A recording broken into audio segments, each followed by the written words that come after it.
à quoi sert le langage corporel.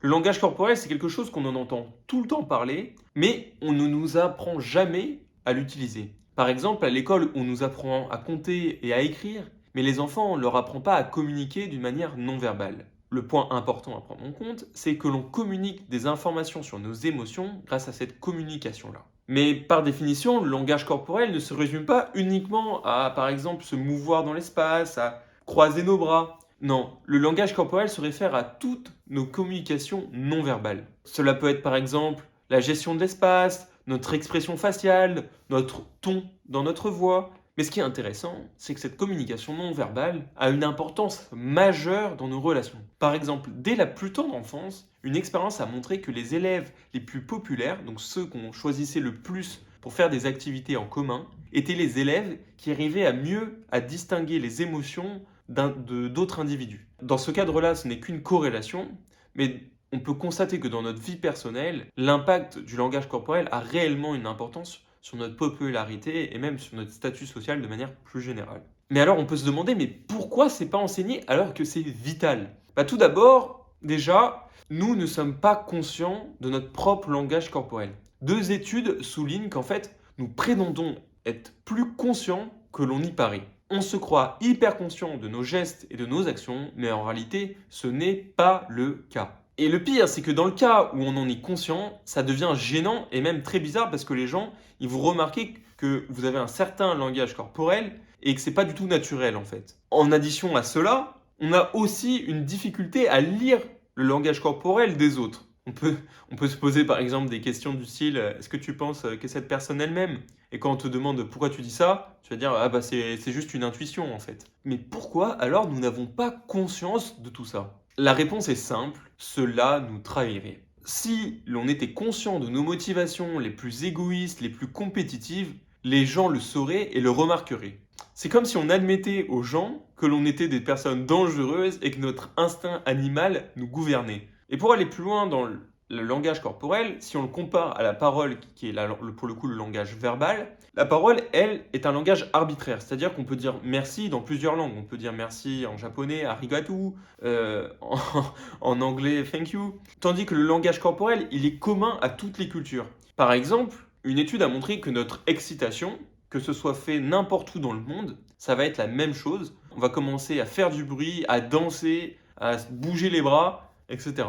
Le point que j'essaye d'illustrer, c'est que le langage corporel n'est pas uniquement fonctionnel. Il peut avoir des conséquences. Par exemple, si demain j'essaye d'en venir aux mains avec quelqu'un, ça peut avoir des conséquences. Et par conséquent, il n'y a pas plus honnête que ce langage. Par exemple, une posture ouverte est synonyme d'un confort. Pourquoi? Parce que si les personnes sont ouvertes, notamment lorsqu'il y a un danger ou lorsqu'il y a une situation intense, ça veut dire qu'il se sent suffisamment en sécurité pour pouvoir exposer sa nuque ou son corps à l'ennemi. C'est donc pour cela que les personnes ouvertes signalent aux autres qu'ils sont complètement dans le confort. De même, serrer dans les bras quelqu'un est synonyme de confiance et de loyauté. Vous n'allez pas serrer quelqu'un dans vos bras si la personne est menaçante parce que ça peut représenter un danger pour vous. Mais ce qui est le plus intéressant dans le langage corporel, c'est que, étant donné que nous ne sommes pas conscients, il est très difficile de les comprendre. Si on demande à quelqu'un demain pourquoi tu as fait cette action-là, ils vont pas forcément vous donner la bonne réponse. Et c'est d'ailleurs pour ça que les livres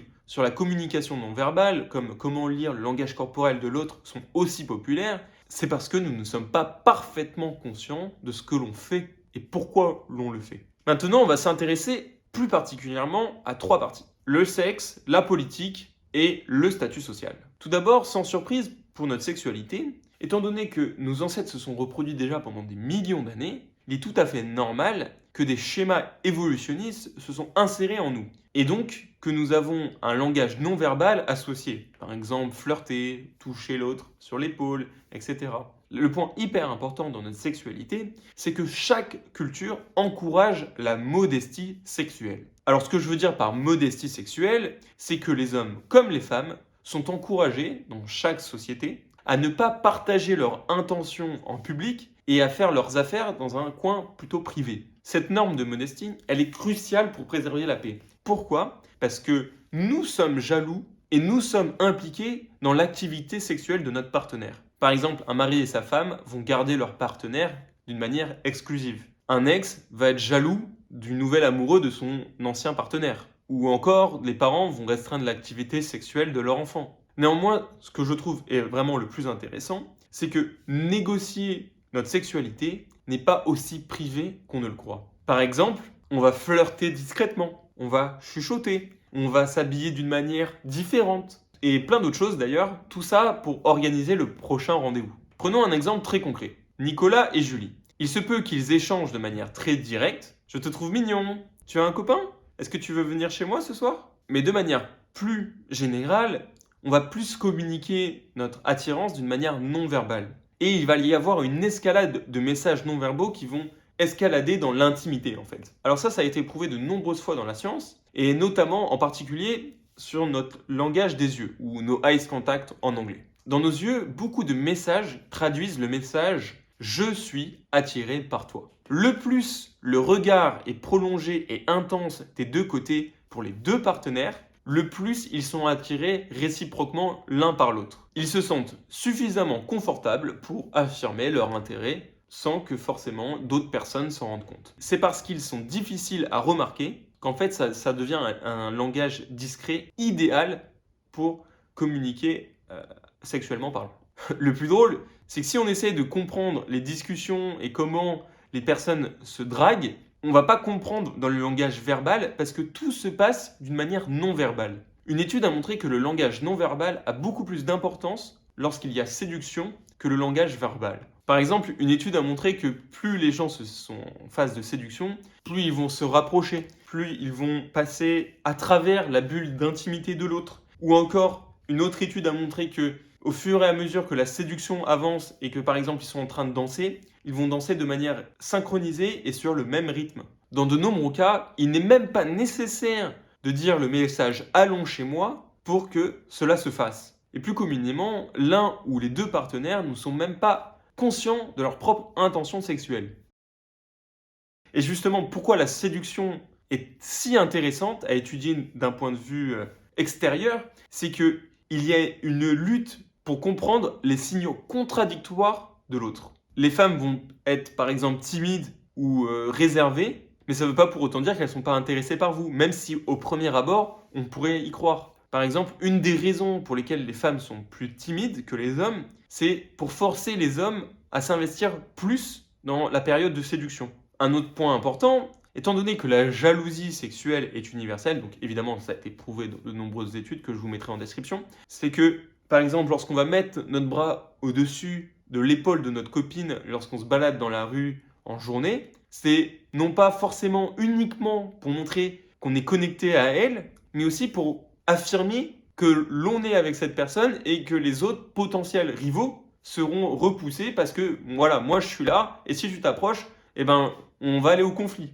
Donc ça c'était pour notre sexualité. Maintenant venons-en à notre politique. Ce que je trouve particulièrement fascinant dans la politique, c'est que le langage corporel est un élément essentiel. Il va permettre de partager des valeurs comme la confiance, la loyauté, le leadership ou encore même le suiveur, être quelqu'un qui va suivre le leader. En étant par exemple un suiveur, on affirme aux autres que nous n'allons pas les trahir. Par exemple, nous, êtres humains, on va utiliser le toucher pour signaler aux autres qu'on veut être amis et que l'on veut créer une connexion avec cette personne. Quand on se sent confortable avec les autres, on va se laisser toucher et on va les toucher peut-être en retour. Par contre, lorsqu'on est dans un milieu plus hostile, on va se sentir réticent à l'idée que quelqu'un nous touche et qu'il envahisse notre espace plus intime. Lorsqu'on se sent menacé, on va hausser les épaules, on va être un peu plus recroquevillé, on aura un peu peur. Et donc forcément, notre langage corporel s'y adapte. Un moyen de communiquer avec les autres, c'est à travers nos yeux. Par exemple, un certain regard à un certain moment donné donnera l'information à l'autre que nous sommes dans son camp et que nous allons l'aider si un conflit apparaît. Par exemple, dans une conversation, on va avoir tendance à plus regarder notre leader. Regarder notre leader nous permet d'observer ses réactions et potentiellement le suivre s'il fait quelque chose. Mais de manière plus générale, on va copier les mimiques des comportements des autres pour signaler aux autres qu'on leur fait confiance. Si le leader effectue une action et que les autres effectuent la même action, cela signifie que les autres sont prêts à le suivre. Par exemple, c'est toujours le boss dans une réunion qui va avoir tendance à couper et finir la réunion. Ça serait faire faux pas que de laisser le subordonné clore la réunion. On utilise même dans nos expressions verbales des mots non verbaux. Par exemple, quand on s'ouvre à quelqu'un, c'est que l'on se confie. Souvenez-vous aussi, à l'époque, il y avait le baiser sur la main. Cela permettait au leader de voir que le subordonné était bien subordonné. Maintenant, aujourd'hui, on a la bise et c'est beaucoup plus symétrique et que ça montre donc une égalité entre les deux personnes. De même, par exemple, vous êtes à un dîner avec vos amis et à un moment, votre ami vous regarde avec un petit signe de l'œil et il commence à vous faire une petite allusion, une petite référence. Ça veut dire qu'il ne veut pas que les autres le sachent. En bref, le langage non verbal permet de s'affranchir de certaines normes grâce à des choses plus subtiles. Et enfin, la dernière partie, le statut social, et c'est pour moi la plus intéressante de toutes. Pourquoi je trouve que c'est la plus intéressante? C'est parce que nous en sommes le moins conscients. Comme je l'ai déjà dit tout à l'heure, les individus haut placés, les leaders, tout ce que vous voulez, vont avoir tendance à être de manière plus générale ouvertes, parce qu'ils se sentent plus confortables dans les situations et ils ne se sentent pas en danger. Ils prennent plus d'espace, ils parlent de manière plus claire, plus fluide, ils mettent plus de temps à parler. Alors que pour le coup, un subordonné, lui, va parler de manière plus hésitante, plus rapidement. Un point aussi intéressant à partager, c'est que les individus de haut statut vont avoir tendance aussi à exprimer des choses du style regarde-moi, regardez-moi comment je suis le bon leader. Ce genre de comportement, il attire l'attention. Et attirer l'attention, c'est aussi se rendre plus vulnérable. On ne peut attirer l'attention que dans le cas où on ne se sent pas en danger. Et donc forcément que l'on est confiant dans l'environnement dans lequel on se situe. C'est pour ça que dans la jungle animale, celui qui fait le plus de bruit, c'est celui en général qui n'a peur de rien et qui est prêt à aller au conflit s'il y a un problème.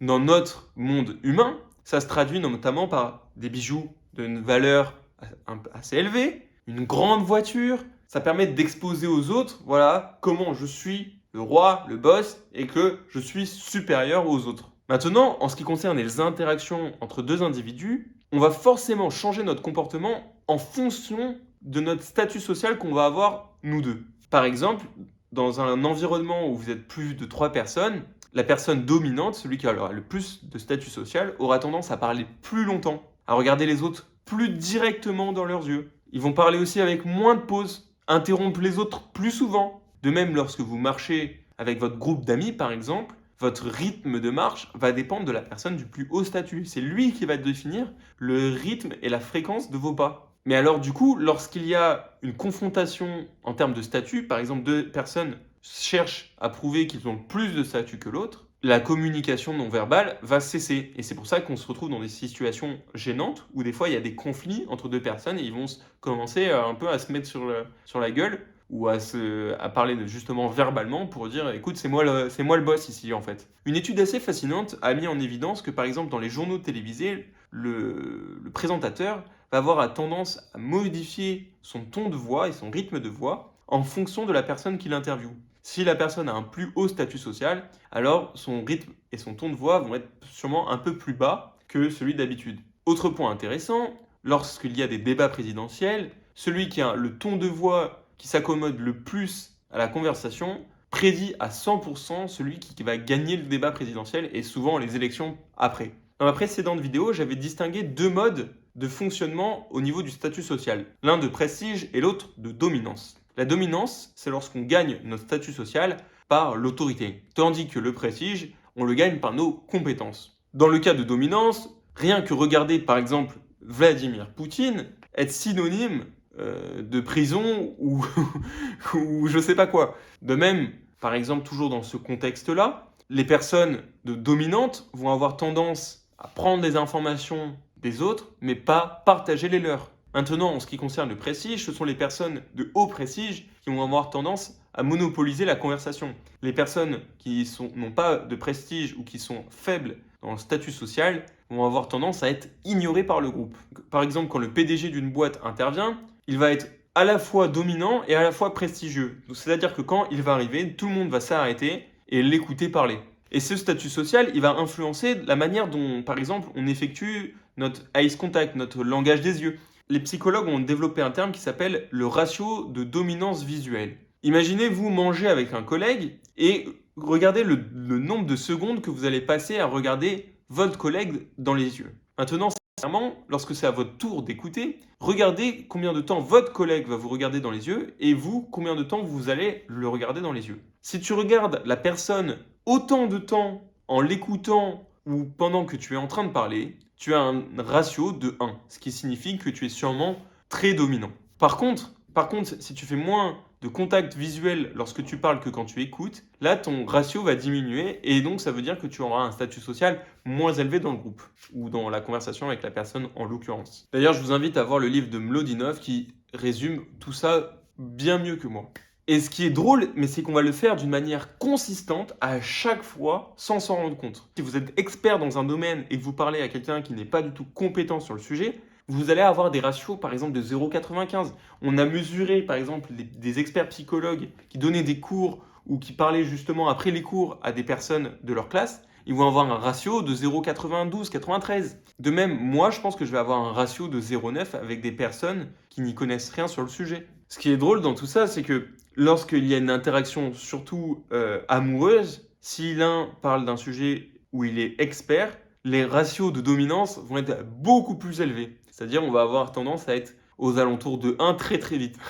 Maintenant, pour répondre à la question initiale qui était pourquoi nous ne sommes pas conscients de notre langage corporel, on a vu que par exemple dans notre sexualité, dans notre politique ou encore dans notre statut social, avoir connaissance de tout ça pouvait avoir des conséquences sur la suite de notre carrière ou de notre vie de manière générale. Si nous disions tout à haute voix, nous aurions des problèmes. C'est pour ça que les cacher avec notre langage corporel permet d'éviter cela. Cela nous permet de ne pas être accusé d'impropreté ou de ne pas être conforme aux règles de la société. Par exemple, moi je suis en face de mon rival, je vais le couper sans faire exprès, et il me dit mais pourquoi t'arrêtes pas de me couper? Je vais dire bah j'ai pas fait exprès, c'est normal, je vois pas de quoi tu parles. Je vais accidentellement le dénier et manipuler l'autre en fait pour que j'agisse toujours dans mon propre intérêt sans que ça se remarque. De même, si demain je discute avec une femme dans la rue, ma copine ne pourra pas me dire mais qu'est-ce que tu fais, pourquoi tu lui parles?